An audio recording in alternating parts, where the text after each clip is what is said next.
দর্শক, যে খবরের দিকে নজর রাখবো, পশ্চিমবঙ্গে রাষ্ট্রপতি শাসনের দাবিতে বিশ্ব হিন্দু পরিষদ ও বজরং দলের ডাকে ডিএম অফিস অভিযানকে কেন্দ্র করে ধুন্ধুমার পরিস্থিতি বর্ধমানের কার্জন গেট চত্বরে। পুলিশের ব্যারিকেড ভাঙতে গেলে পুলিশের সাথে ধস্তাধস্তি বিক্ষোভকারীদের।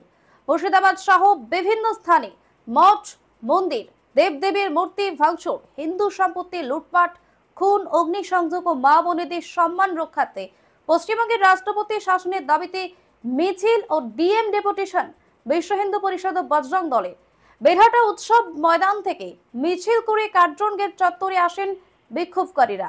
মিছিল ও ডেপুটেশনকে কেন্দ্র করে কার্জন গেট চত্বর ব্যারিকেড করার পাশাপাশি নিরাপত্তার চাদরে মুড়ে ফেলা হয় কোর্ট কম্পাউন্ড এলাকা।